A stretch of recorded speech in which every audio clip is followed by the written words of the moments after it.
Sa isang maulang araw, nalungkot si Nobita dahil plano sanang mag-picnic kasama ang mga barkada, lalo na't ayon sa forecast ay maaraw dapat ngayon.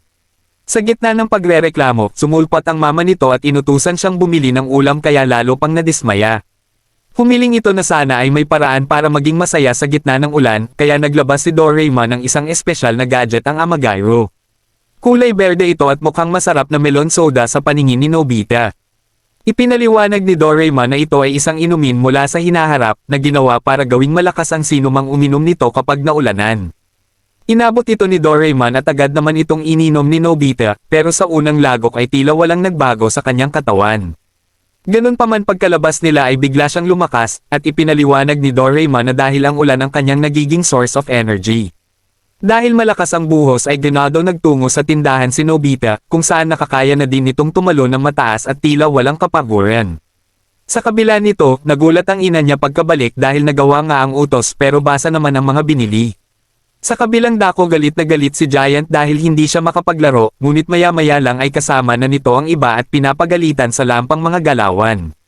Napapareklamo si Suneo at ang iba pa ngunit pinipilit ni Giant na maglaro pa din ang mga ito.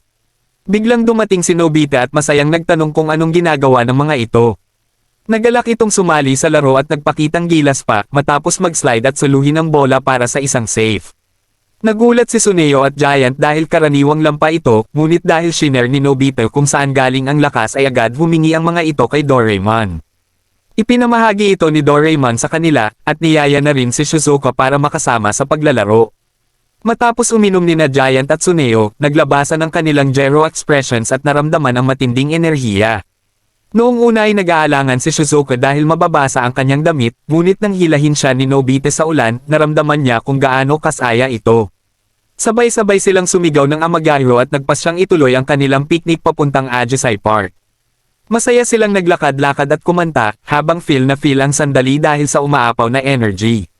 Pagkarating sa park agad nag-slide sina Giant at Suneo, habang nag-enjoy naman sina Nobita at Shizuka sa hardin ng hydrangea. Dahil mas tumindi pa ang pag-ulan ay lalo din silang lumakas, kaya habang naglalaro ng badminton sina Nobita ay bumagsak ito matapos tamaan ng smash ni Shizuka.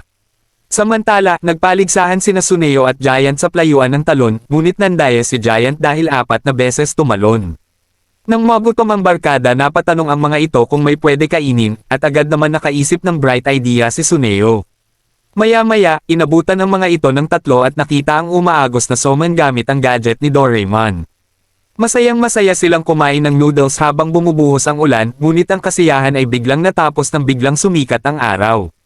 Dahil nawala ang ulan na siyang pinagkukunan nila ng lakas, biglang nanghina ang lahat at nawala ng enerhiya. Inutusan ni Giant si Doraemon na gumawa ng paraan kaya ginamit naman nito ang radar, ngunit sa mga pinuntahan nila ay hindi sapat ang buhos. Nagalit si Giant kaya siya na lang ang pipili at kinuha naman ni Nobita lahat ng energy drink, kaya nag-alala si Doraemon na baka may mangyari sa mga ito. Maya-maya, agad napasugod si Shizuka dito at pagpasok sa lugar ay napagtanto ni Doraemon na hindi gagana dito ang energy drink. Laking gulat nito nang makita na inubos ng 3 ang bote, at maya-maya lang ay isa-isang lumabas ang mga ito na kumakanta na parang palaka, at iyon ay dahil sa overdose. Isang araw habang naglalaro ng soccer sa paaralan, napansin ni Nobita ang isang kaklase na tila malalim ang iniisip habang may tinitingnang litrato. Nilapitan niya ito para tanungin ngunit hindi ito sumagot at umalis, saka pinaliwanag ni Suneo na transfer iyon at laging mapag-isa. Pag-uwi ni Nobita sa bahay, nakita nito ang paboritong dorayaki ni Doraemon. Dahil sa kakulitan, naisipan niyang itago ito para asarin ang pusa. Pagdating ni Doraemon, nagpanik ito nang makitang wala ang kanyang merienda. Pilit na nagmaang-maangan si Nobita, ngunit hindi niya alam na may sikretong alas si Doraemon. Dito na inilabas ni Doraemon ang video playback mirror, at sa isang tanong lang sa salamin kung nasaan ang dorayaki, agad nitong ipinakita ang lokasyon kung nasaan ang pagkain na nasa lamesa sa sala. Dahil may rewind function din ang salamin, ipinakita nito ang nangyari 10 minuto ang nakalipas at huli sa akto ang pagkuha ni Nobita, kaya wala na itong nagawa kundi ang humingi ng paumanhin.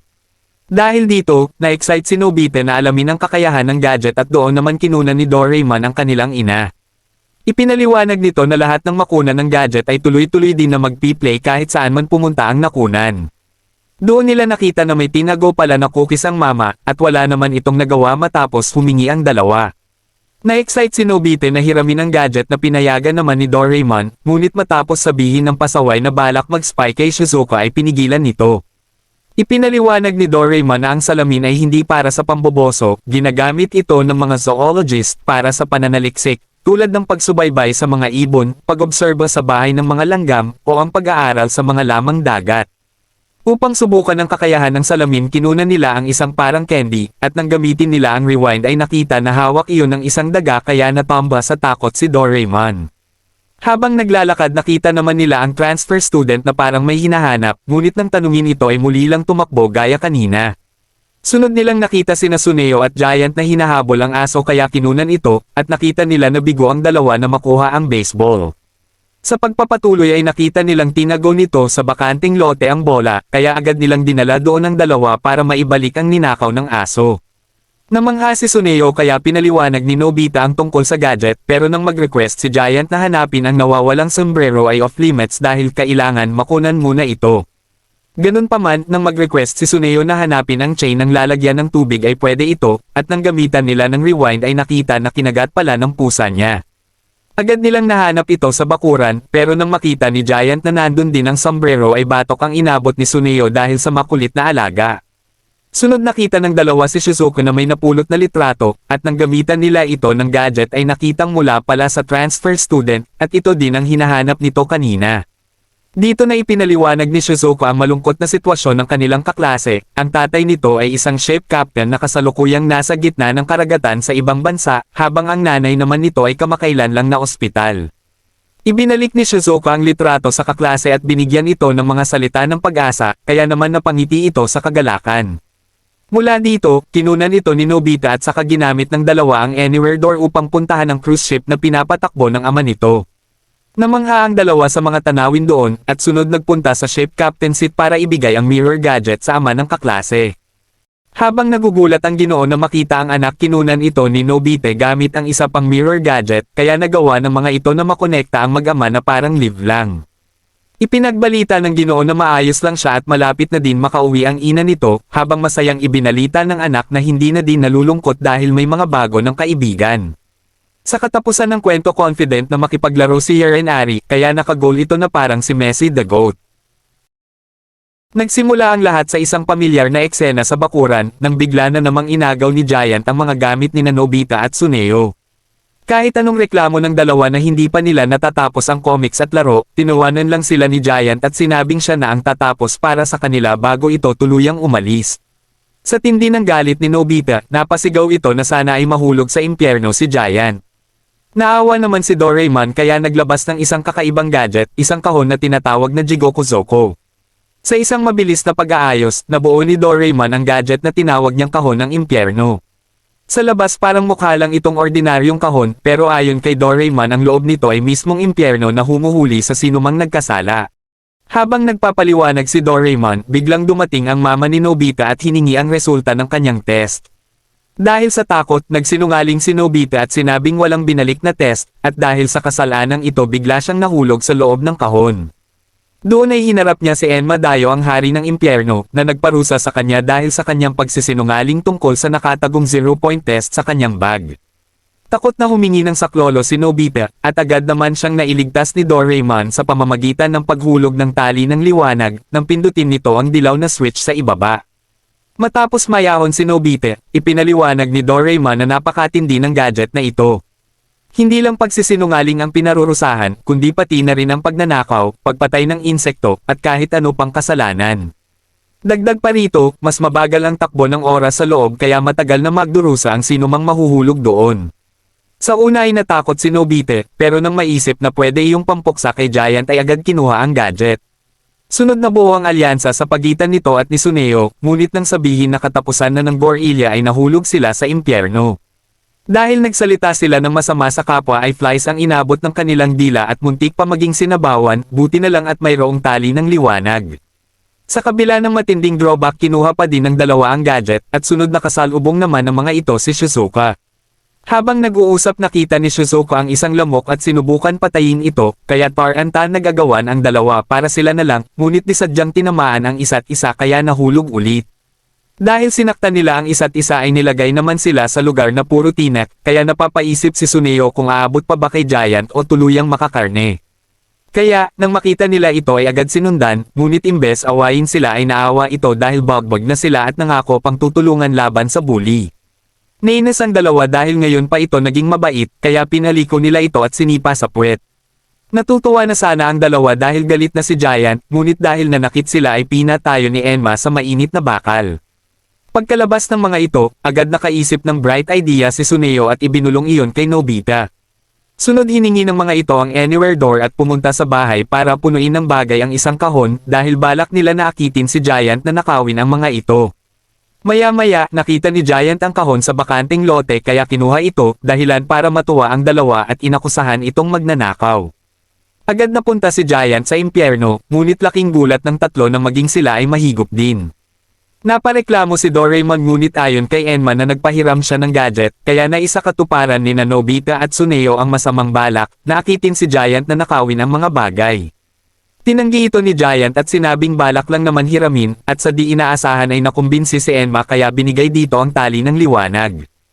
Hindi na nakapalag ang tatlo, habang naisip ni Giant na baka na naginip lang siya kanina. Nakaramdam siya ng uhaw, at nang makita ang carbonated soda ay ginamit ang kahon ng impyerno bilang baso at ibinuhos doon ang buong soda. Nalunod ang lahat ng nilalang sa loob, habang nagtataka ito kung bakit hindi napuno ang kahon. Sinubukan itong uminom sa kahon, ngunit dahil walang lumabas ay shinake ito ng todo dahil sa galit. Dahil carbonated ang soda, dito na sumabog ang kahon at kasabay nito ay tumalsik palabas ang tatlo. Sa huli, talo si Nobita dahil hindi man lang nakabawi kay Giant. Isang araw, sinubukan ni Giant na patirin si Nobita ngunit nakita nito ang bola, dahilan para magalit ito na hindi ito nadapa. Binalasubos nito si Nobita, sabay kinunan naman ni Suneo para sa kanyang scoop.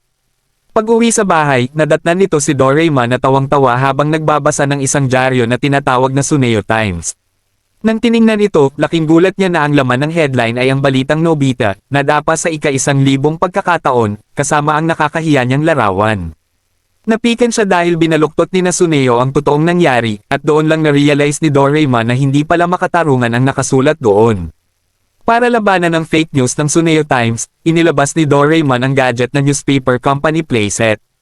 May kasama itong reporter's bag na may antena, na kayang umamoy ng mga sariwang balita o scoop sa paligid. Ang unang naging biktima ng gadget ay ang nanay nila, habang natutulog ito ay may pumasok na lamok sa kanyang bibig at agad itong na-print bilang balita. Dahil sa takot na mapalaya sa bahay kapag nailathala ito, nagpasya si Nobita na itapon na lang ang unang scoop. Lumabas ito para maghanap ng mas magagandang balita at unang umandar ang antena patungo sa bahay ni Kaminari.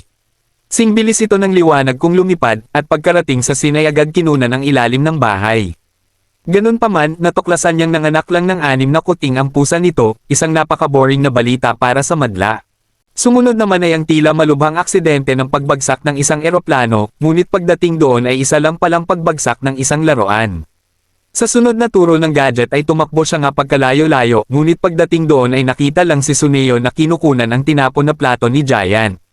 Sa sumunod na spot siya naman ang itinuro ng gadget kaya inalis ito sa sobrang inis, ngunit laking gulat nang nasa likuran na ang teacher na pinagsabihan siya na mag-aral ng mabuti. Habang nagsisermon ito ay kinalikot ng 2 bata ang gadget, at pagkatapos noon ay lumabas ang balita ni Nobita na laging 0 sa exam. Kinunan ito ni Suneo, habang nainis ito na nabisto ang pagkaligwak niya sa exam kaya basta iniwan doon ang papel. Pagkauwi sa bahay agad prinoseso ni Doraemon ang mga nakalap na scoop, ngunit nang nagawa na ang article ay wala namang interesante dito. Sa kabila noon, pinalakas nito ang loob ni Nobita na nasa paligid lang ang maiinit na balita kaya muli itong lumabas.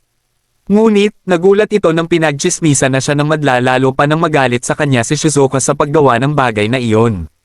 Wala itong kaalam-alam, subalit nang mapadpad sa bahay ni Suneo na kasalukuyang pinapamahagi ang sariling balita ay doon naintindihan ang lahat. Napatakbo ito kay Doraemon at doon makikita ang scoop na binyuli niya ang 2 bata, kahit pa ang totoo ay hiniling niya lang na ibalik ng mga ito ang gadget. Ipinaliwanag ni Doraemon na biktima ito ng selective reporting at framing bias, kung saan nakatuon lang ang balita sa isang parte ng pangyayari kaya nababago ang buong katotohanan. Hinarap ng mga ito si Suneo para magprotesta, ngunit nagdahilan ito na may freedom of speech ang pagbabalita at nanatili sa standpoint. Dahil dito, nilabas ni Nobita ang ebidensya na plato at hindi UFO ang nakunan nito kaya hindi na ito nakapalag. Kahit nagmakaawa ang tuso, hindi na nagpaawat ang mga api na ilathala ang pagsisinungaling ng The Great Tsuneo Times. Matapos nito, binalingan naman ni Nobita si Giant sa pag-asang makakuha ng scoop sa pambubuli nito. Sinundan nito si Giant saan man ito magpunta, subalit sa kasamaang palad ay nabasa na nito ang comics at ayaw din lumala ang pagkasira ng ngipin. Sa galit nito, sinigawan niya si Giant na wag nang pansinin ang ngipin at kainin na ang candy. Ang resulta, binugbog ito ni Giant on the spot kaya dali-daling sinabihan si Doraemon na kunan ang scoop.